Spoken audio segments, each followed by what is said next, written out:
Bonjour à tous et bienvenue sur la chaîne. Aujourd'hui, on va parler voiture RC et plus précisément de la MJX Hypergo C3 WRC, aussi appelée MJX Hypergo 14303.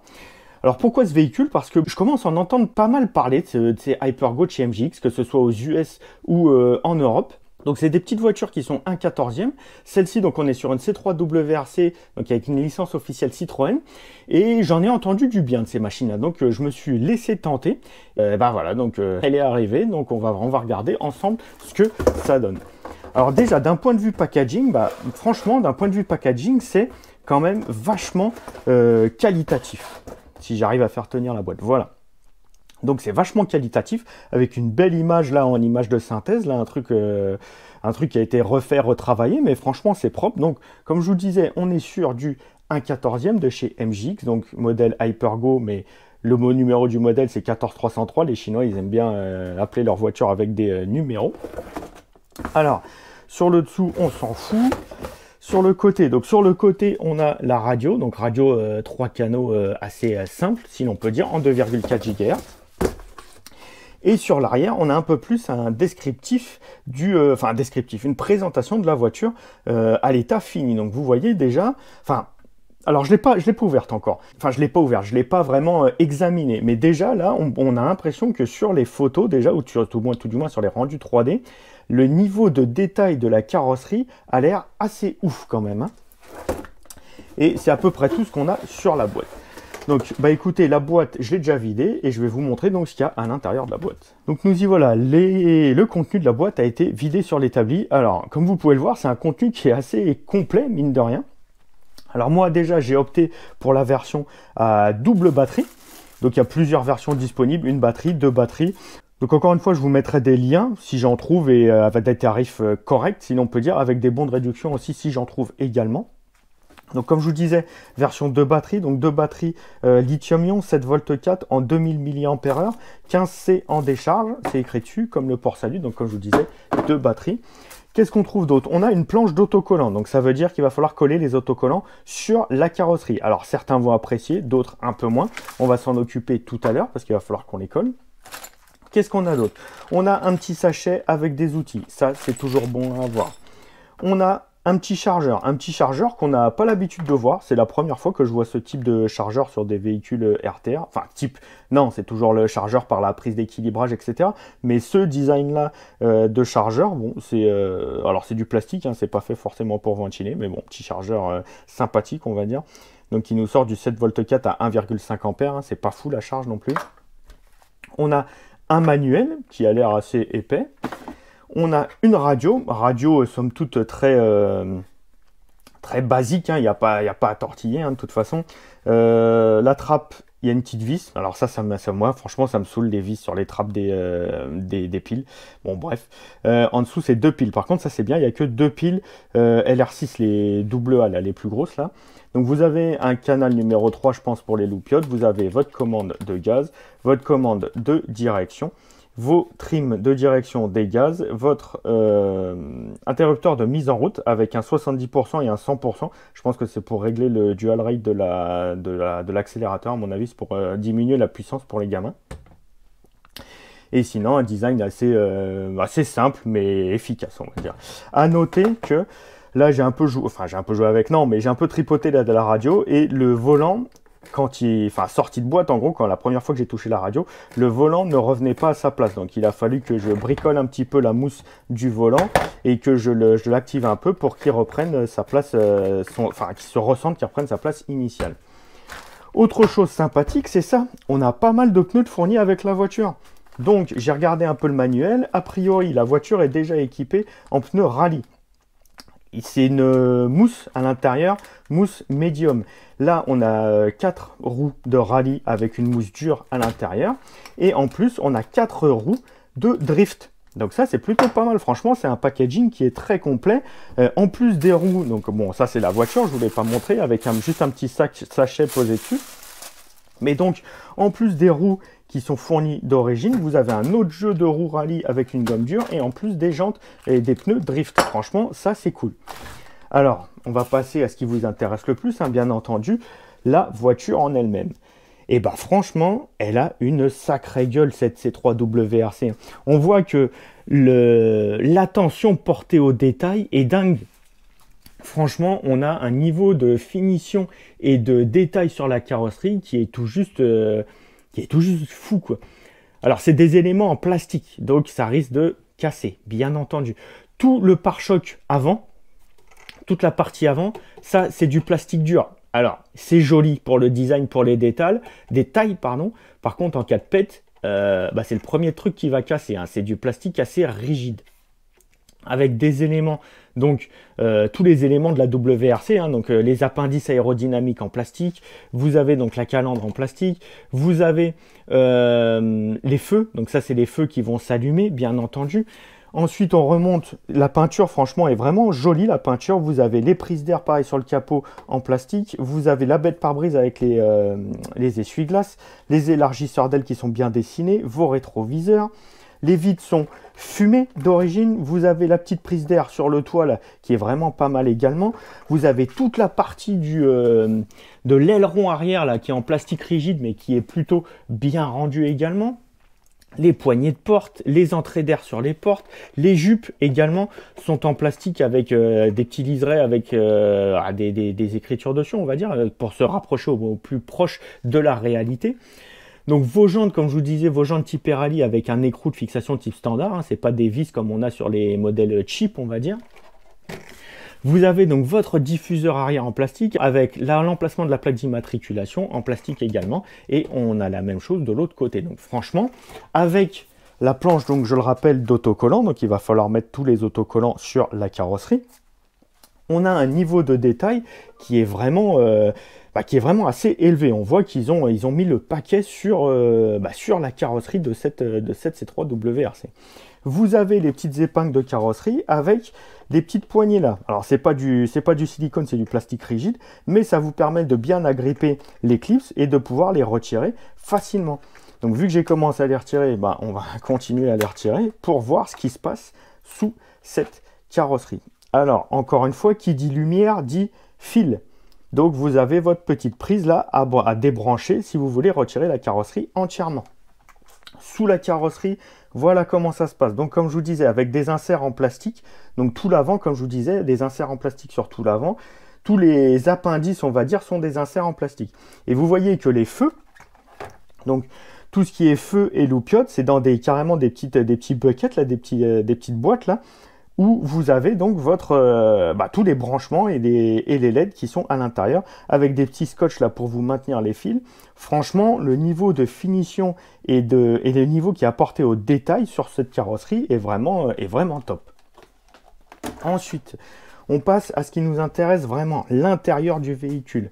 On note tout de suite qu'il y a un espèce de pare-boue, de pare-poussière qui vient au-dessus du châssis. Donc c'est une petite baignoire en Lexan qui va venir se fixer avec les mêmes clips de carrosserie, qui va venir vous protéger, tout du moins limiter l'incursion de saloperie à l'intérieur du châssis. Donc ça, c'est plutôt pas mal. Enfin, encore une fois, ça note l'attention qui a été portée au détail sur cette machine. Donc une fois qu'on retire ce petit clips en Lexan, enfin cette baignoire de protection en Lexan, c'est juste du Lexan transparent, il n'y a pas de souci de ce côté-là. On arrive donc aux choses sérieuses, le châssis en lui-même. Alors le châssis en lui-même, et franchement, moi pour ce niveau de tarif, j'ai été encore une fois très agréablement surpris de la finition, de l'équipement et de la qualité de fabrication de ce produit, encore une fois. Donc, ce que j'ai vu à droite à gauche sur Internet, c'est pas usurpé, parce que je me disais, ouais, les mecs, ils en rajoutent toujours des caisses et des caisses pour vous vendre le produit. En gros, aujourd'hui, que ce soit les youtubeurs, les influenceurs ou quoi que ce soit, ils font tout pour vous vendre le produit. Et clairement, moi, c'est pas ma cam, moi, je suis objectif et je vous dis les choses telles qu'elles sont. Donc c'est pour ça que je me suis décidé à tester cette MJX Hypergo. Et franchement, je ne l'ai pas fait rouler encore. Mais là, de visu, on n'est pas sur la même cam chinoise avec des trucs qui font vraiment cheap. Là, on a vraiment une impression de qualité, une impression qualitative du produit. Alors, je vais rentrer plus en détail. Donc, ce qui nous choque déjà, enfin ce qui nous saute aux yeux déjà, c'est cette grosse barre de renfort en aluminium. Donc une barre de renfort en aluminium. Un châssis en aluminium. Alors c'est pas du fraisé ni rien, c'est du châssis moulé en aluminium, mais je ne sais pas si vous allez pouvoir le distinguer à la caméra, on est sur de la visserie BTR. C'est de la scie creux. Alors, c'est des toutes petites vis. On en voit quelques-unes qui ont des têtes de vis qui ont déjà un petit peu souffert. Mais c'est toujours mieux que de la visserie en Philips. Donc, on est sur du BTR, du scie. On voit aussi que nos fixations de bras d'amortisseur, on est sur de la ferraille. Alors, c'est de l'aluminium. Aluminium, encore une fois, moulé. On n'est pas sur du CNC. Mais c'est de l'aluminium. Donc, c'est assez solide. À l'arrière également, vous les voyez là, les petits supports de bras, c'est de l'aluminium également. Donc là, c'est solide de ce côté-là aussi. D'un point de vue amortissement, on a des amortisseurs corps en aluminium qui sont remplis d'huile. Regardez, on est freiné en détente. Franchement, on a l'air d'avoir un bon amortissement là-dessus aussi. On n'est pas juste sur des ressorts. A priori, il n'y a pas de fuite parce que je ne sens pas d'huile ni rien, j'ai rien sur les doigts, donc il n'y a pas de fuite. Donc ça a l'air d'être des amortisseurs corrects. Encore une fois, c'est une dotation d'origine qui est vraiment propre. Après, avoir dans le temps, à force de comprimer et de fonctionner, s'ils vont se mettre à fuir au niveau des joints, ça, on le saura plus tard dans l'histoire. Sur l'avant, donc vous avez un pare-choc en plastique, un pare-choc en mousse sur l'intérieur, le support carrosserie, enfin tous les plastiques n'ont pas l'air d'être du bête plastique, ça a l'air d'être un petit peu renforcé, vous savez c'est un plastique qui est un peu mat là au rendu, donc on n'est pas juste sur du plastique tout simpliste, ça a l'air d'être un petit peu renforcé. Donc tour d'amortisseur, bon tout le reste est en plastique, hein. Les seuls éléments en métal ça va être les amortisseurs, votre renfort supérieur, votre arbre de transmission à l'intérieur, là je vais vous le montrer plus précisément tout à l'heure, et votre châssis. Le support moteur, je suis pas sûr si le support moteur a l'air en ferraille, vous avez vos supports de triangle aussi que je vous ai dit tout à l'heure, mais sinon tout le reste des éléments ça va être du plastique. Donc, d'un point de vue épure de suspension, on est sur une double triangulation avec fusée en plastique, des biellettes de direction en plastique qui ne sont pas réglables. Vous avez à l'avant des cardans homocinétiques en ferraille à l'avant, donc ça c'est plutôt pas mal. À l'arrière, on est sur de l'homocinétique aussi également à l'arrière, donc ça c'est plutôt pas mal aussi. Des sorties de différentiel qui sont en acier, qui sont en ferraille également, c'est pas de l'alu, hein, c'est de la ferraille. À l'avant pareil, les sorties de différentiel, je ne sais pas si vous allez les voir à la caméra, sorties de différentiel qui sont en ferraille également. Vous avez donc un petit renvoi d'effort là sur le châssis de votre cellule avant, donc avec le différentiel avant. Donc différentiel avant qui est, il y a de l'huile dedans, hein, il n'est pas juste vide, donc il y a de l'huile dedans, il est freiné. Différentiel arrière qui est un petit peu plus souple mais qui est freiné également, donc ça c'est plutôt pas mal. Suspension arrière, pareil, de la double triangulation avec des simples triangles en plastique hein, qui ne sont pas réglables, des fusées en plastique également, donc comme à l'avant c'est pas réglable tout ça.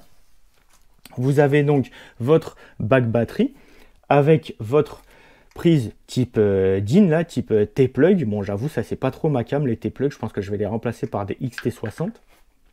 Votre tout ce qui est boîte de transmission donc à l'arrière, vous avez donc votre arbre de transmission centrale là que je vous montrais tout à l'heure en ferraille avec un design assez singulier parce que c'est un hexagone, j'ai l'impression. D'habitude, on a plus l'habitude de voir des arbres de transmission ronds. Là, ils ont décidé de faire un profilé. Je pense que c'est pour mettre directement les pignons dessus. Vous avez juste la longueur du profilé et ils doivent emboîter les pignons dessus.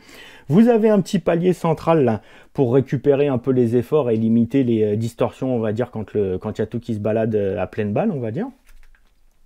Donc comme je vous disais, votre boîte de transmission derrière, donc sûrement avec votre pignon, etc. et votre cascade de pignon qui est ici pour renvoyer sur le différentiel arrière. Maintenant, on va passer d'un point de vue électronique. Donc, d'un point de vue électronique, vous avez donc un petit moteur brushless, donc qui est compatible échelle 1/14e. On n'est pas sur un 540, hein, c'est pas un moteur type 1/10e, c'est un petit moteur type 1/14e, surmonté d'un radiateur en aluminium avec un ventilateur. Donc ça, c'est plutôt bien pour la chauffe. Un variateur ici présent, qui est un variateur propriétaire hein, pour moi, qui ressemble à rien de connu. Hein. Il y a un petit ventile au-dessus, il y a un câblage assez propre, si l'on peut dire, du moteur. Donc, à voir dans le temps comment ça se passe. Hein. Un bouton qui est assez sympathique, qui rappelle les boutons un peu Hobby Wing. Sur le dessus, vous avez votre récepteur, donc récepteur 3 ou 4 canaux, 3 canaux pardon, avec des alimentations pour les LED, donc récepteur pareil qui est propriétaire. Et ici, on se retrouve avec un petit boîtier. Qu'est-ce que c'est ce petit boîtier? Ce petit boîtier, c'est un gyroscope. Donc cette voiture, donc en plus que je vous disais, donc tout l'équipement, les pneus en plus, etc., les niveaux de détail de la carrosserie, on est équipé d'un gyroscope. Alors ça plaît pas. Moi j'avoue, je suis pas trop fan des gyroscopes. Je vais le tester quand même pour voir ce que ça donne. Mais quand même, donc encore une fois, à ce niveau de prix, donc on a un équipement pléthorique. On a toute une gamme d'équipements de série sur la voiture qui est plutôt pas mal, quoi. À savoir donc que le gyroscope pardon, est réglable avec le potentiomètre. Vous pouvez donc l'annuler, le mettre sur 0 ou le régler à 100% pour qu'il fasse son taf. Et ici, en dessous le variateur, je sais pas si vous allez voir, on a notre cerveau de direction qui se trouve ici avec un petit sauve-cerveau en plastique, donc qui va renvoyer tout sur le système de direction. Et donc encore une fois, d'un point de vue fixation des roues, on est sur un écrou cardan standard et avec un hexagone de roues qui est également standard 1/10. Donc de mémoire, ça va être des pneus de châssis M qu'il va falloir mettre là-dessus, mais on est sur des écrous donc standard. Et à l'arrière, je vous en ai pas parlé, donc votre support de carrosserie et le petit diffuseur là qui est fixé avec un petit renfort en plastique là sur le châssis. Alors le plastique avec les chocs, je sais pas ce que c'est, ça fait des grosses protubérances hein, quand même, que ce soit devant le pare-choc ou derrière le diffuseur, ça fait quand même des grosses protubérances. Donc en cas de choc, on verra comment ça se comporte. Et encore une fois, vous voyez, d'un point de vue amortissement, on est freiné, ça amortit bien. Franchement, c'est assez rare de voir, enfin sur des modèles chinois, on va dire, sur dès qu'on sort des grandes marques, mais même il y a des grandes marques, c'est assez rare de voir un amortissement aussi bon déjà sorti de boîte. Bon bah écoutez, je vais brancher une batterie, on va remettre la carrosserie et on va voir comment ça se passe d'un point de vue loupiote sur la carrosserie. Et voilà, donc radio allumée, voiture allumée, vous entendez les ventilos là qui s'excitent, là on a l'impression qu'elle va décoller. Donc d'un point de vue loupiote, donc là mode de base, j'ai pas touché au bouton des loupiotes sur la radio. Qu'est-ce qu'on a? Donc on a les feux principaux qui sont allumés sur l'avant. Sur l'arrière, on a les feux pareil qui sont allumés. Ça s'arrête là. Alors si on appuie sur le bouton donc des loupiotes de la télécommande, qu'est-ce qui se passe? Donc une impulsion. Une impulsion, on passe en mode discothèque. Donc on a les clignotants qui s'allument, on a les feux qui clignotent. Et là, c'est pareil, on a l'alternance entre les feux standards, les feux normaux, on va dire, et les warnings, les clignotants. Et si on rappuie encore une fois sur le bouton, qu'est-ce qui se passe? Et là, on est en blackout total. Donc, vous n'avez aucune lumière d'allumée. Là, c'est le blackout total. Et si je rappuie encore une fois, on se retrouve donc avec les phares d'allumés et les feux arrière d'allumés. Voilà, donc c'est les trois modes de fonctionnement des loupiotes sur cette télécommande. C'est sympathique, c'est déjà pas mal. On a un mode normal avec les feux, un mode blackout et un mode discothèque, on va dire. L'angle de braquage, pour ceux qui envisagent de faire du drift. Donc là, on est en full lock. Et pareil de l'autre côté. Alors pareil, c'est pas fou, l'angle de braquage. On va voir si c'est suffisant, on va voir ce que ça donne. Mais ouais, c'est pas fou, mais c'est dans la moyenne, on va dire. C'est un angle de braquage standard. Ah oui, j'ai pas testé, mais ça se trouve, quand on bouge la radio, il se passe des trucs. Donc, si je tourne, qu'est-ce qui se passe? Si je tourne, voilà, ils adorent ça les Chinois. Donc, si je tourne, elle allume les clignotants. Et pareil, donc, à l'arrière, normalement, voilà. Et de l'autre côté, pareil, on allume les clignotants. Si on avance, il se passe rien, ni devant, ni derrière. Par contre, si on recule, oui, elle allume les feux de recul. C'est pas mal, c'est développé, on va dire. Ils adorent les Chinois, ils adorent ça, vous mettre des loupiotes qui réagissent avec la télécommande. Alors, moi, je vous avouerai qu'en tant qu'adulte, c'est pas... Alors, c'est sympa, mais bon, sans plus. Après, je m'en rends plus compte. Par contre, pour les gosses, c'est vrai que c'est vraiment sympathique. Bon, allez, trêve de bavardage, je mets les autocollants et on va aller tester ça pour voir comment ça roule. Et donc, batterie full chargée, on va voir ce que cette C3WRC a dans le ventre. Vous voyez que j'ai aussi collé les autocollants sur la carrosserie. Franchement, avec les autocollants, ça a une sacrée gueule, hein. On voit qu'il y a une attention qui a été portée au détail. Et encore une fois, bon, je me répète, hein, moi j'ai collé ça, j'avoue, je suis pas un spécialiste des autocollants, hein, donc bon, on va essayer de faire ça propre quand même, voilà. Mais ouais, franchement, avec les autocollants, ça donne, ça rend vachement bien, quoi. Donc, avant toute chose, je vais vous montrer un peu le fonctionnement du gyroscope. Donc là, le gyroscope, il est réglé sur... Déjà, je vais vous le mettre au mini. Donc au mini, on met du lacet. Donc on lui fait comme si elle glissait, on lui met du lacet en gros. Aucune réaction, il ne se passe rien du tout. Au maxi, regardez ce qui se passe sur les roues avant. Donc quand on lui met du lacet, quand on la fait glisser, en gros, le gyroscope, ça sert à contrebraquer. Donc ça va faire tourner les roues avant automatiquement. Donc déjà, on va voir ce que ça donne à 0%. Parce que bon, moi c'est vrai que j'aime pas trop ces trucs-là, mais bon. Et on verra après si on a besoin donc de augmenter un petit peu le gyroscope, surtout pour le drift, j'ai envie de dire. Donc là voilà, 100% fin prête avec la télécommande réglée sur 100% à la gâchette. Donc on est censé avoir la puissance maxi. On va voir ce que ça donne.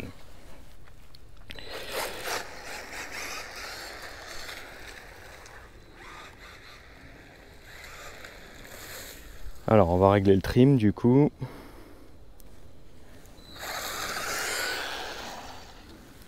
Ça part un petit peu à droite. Voilà, là ça a l'air pas trop mal.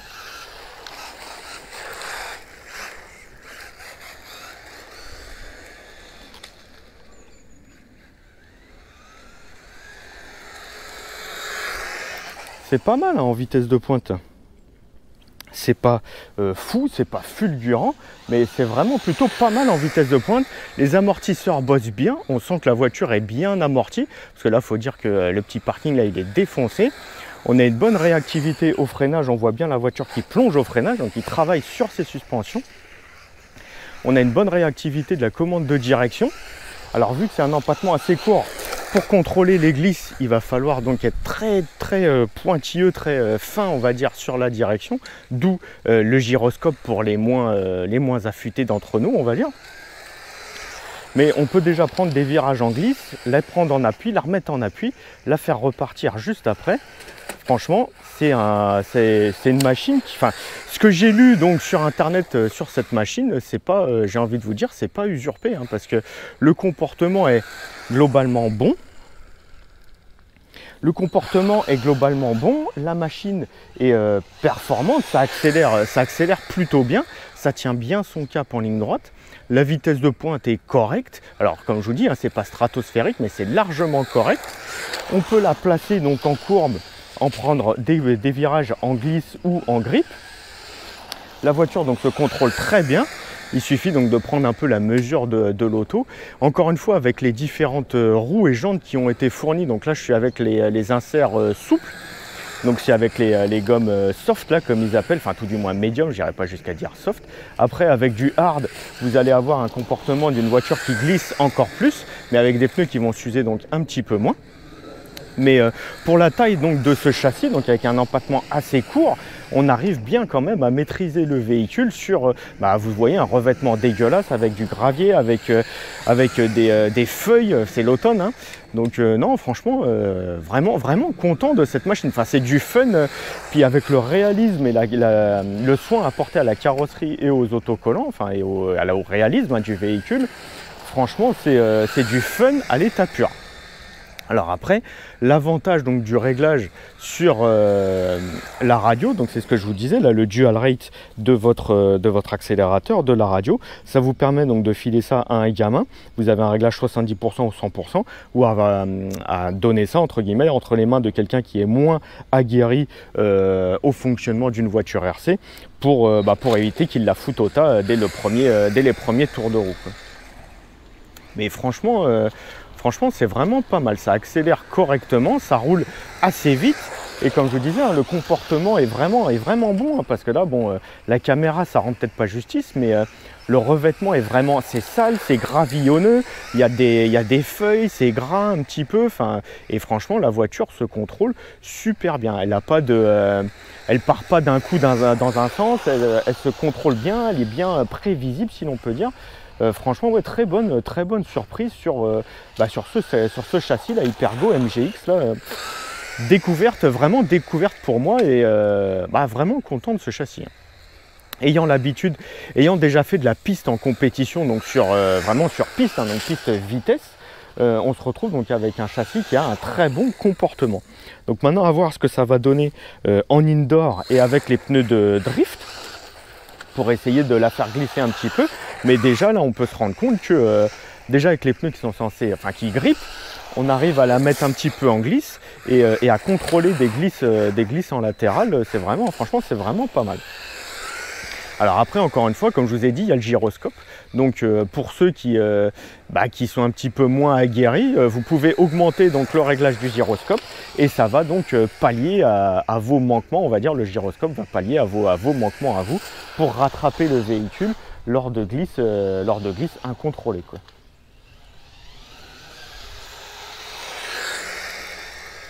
Donc on a vu ce que ça donnait en extérieur, ça se comporte déjà très bien, voire même plutôt vraiment bien, et c'est performant.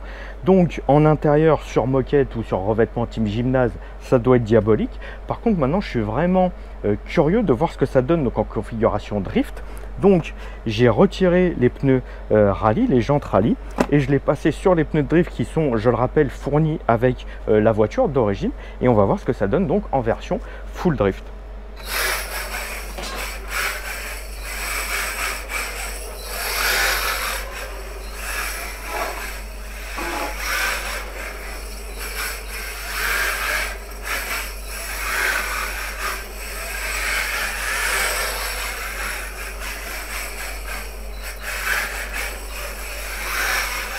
C'est plutôt pas mal en drift. Donc là encore une fois je suis avec le variateur, n'importe quoi, avec le gyroscope qui est au minimum, donc le gyroscope full déconnecté.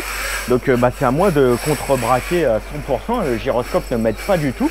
Et malgré donc le faible empattement de ce châssis, on est quand même sur une machine qui est comment dire, assez prédictible, qui est assez facilement contrôlable et maîtrisable. La glisse, alors bon, quand on fait pas de conneries, mais la glisse est très facile à entretenir. Là vous voyez, on contrebraque un petit peu, on la force un petit peu.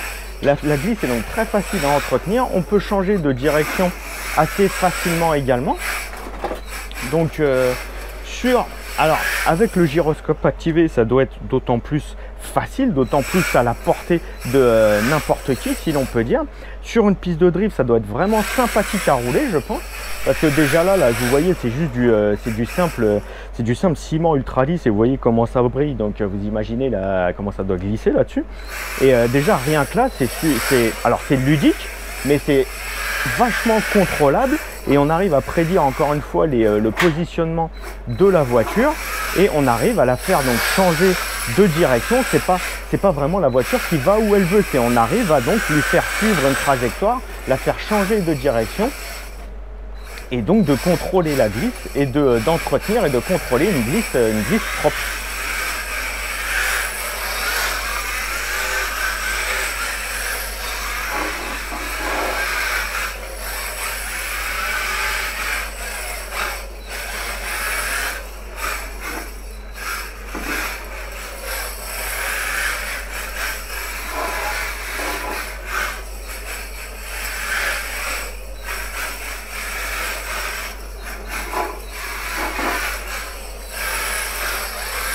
Non, vraiment, cette petite Hypergo là, honnêtement, comme je vous ai déjà dit, hein, tous les avis que j'en avais vus, je m'étais dit c'est plus du marketing, ou c'était des mecs qui étaient payés pour en dire du bien. Mais clairement, c'est une super machine. Aux alentours, vous la trouvez généralement soit un peu moins de 100 €, soit aux alentours des 100 €.